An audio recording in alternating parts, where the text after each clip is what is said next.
L'alliance sur l'imagerie préopératoire par intelligence artificielle et son intégration à la robotique en temps réel.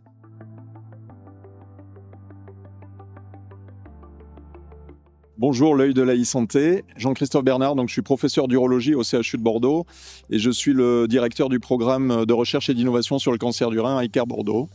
Donc effectivement, on a une jolie table ronde aujourd'hui sur l'innovation, son financement, comment on passe à l'échelle, comment on lance une idée et ça devient quelque chose qui apporte un bénéfice aux patients. Et la robotique est bien évidemment pour nous, chirurgiens, quelque chose de central dans la mesure où ça a quand même pour un certain nombre d'indications chirurgicales transformé la prise en charge de nos patients et surtout le déroulé post-opératoire. Donc si on prend un exemple, nous en chirurgie du cancer du rein, les patients qui avaient une chirurgie conservatrice, donc une néphrectomie partielle, pour une tumeur du rein, ils restaient hospitalisés une dizaine de jours avec minimum 48 heures en soins intensifs, ils étaient alités pendant plusieurs jours. Et aujourd'hui, en fait, on est en capacité de faire ce type de chirurgie en ambulatoire. On est mardi, pas plus tard que lundi, nous on a fait notre 200e néphrectomie partielle robot assisté en ambulatoire dans le cadre d'une labellisation par l'INCA et la DGOS en 2019, je crois, comme site pilote pour développer la chirurgie ambulatoire du cancer du rein. Donc on voit clairement que quand on passe de 10 jours d'hospitalisation à une chirurgie ambulatoire pour la même chirurgie, mais du fait de la technologie et puis de l'évolution aussi de notre technique chirurgicale en s'adaptant aux progrès technologiques, on change complètement d'abord le vécu de la maladie, l'expérience patient et le retour à une autonomie pour le patient en post-opératoire.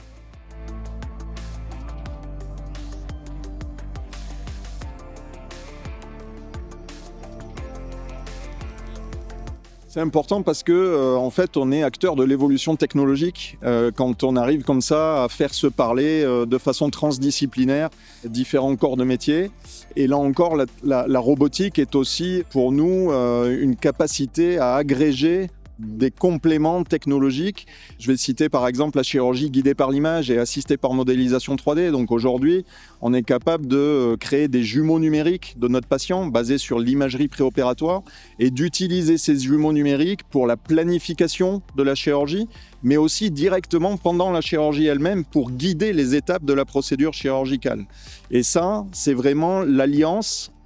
d'une science basée sur l'analyse d'images, sur l'imagerie préopératoire par intelligence artificielle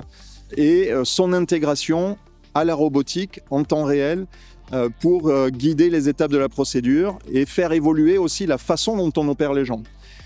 C'est aussi une façon de changer l'expérience patient parce que ce jumeau numérique qu'on utilise nous en tant que chirurgiens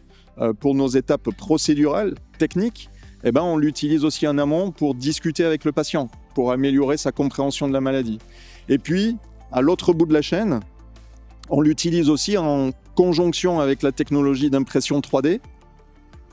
pour créer des modèles d'entraînement à la chirurgie et former donc les nouvelles générations de chirurgiens. Donc cette capacité à fédérer autour d'une spécialité, autour d'une maladie, autour d'une pratique chirurgicale, différents corps de métier, des ingénieurs, des techniciens, des data scientists et les faire travailler ensemble, ça permet d'avoir un panorama large d'amélioration de ce qu'on est capable d'offrir pour le patient en allant du préopératoire, l'éducation patient, l'acte chirurgical et le post-opératoire, l'accompagnement périopératoire des patients et puis sur un versant pédagogique, la formation des nouvelles générations de chirurgiens.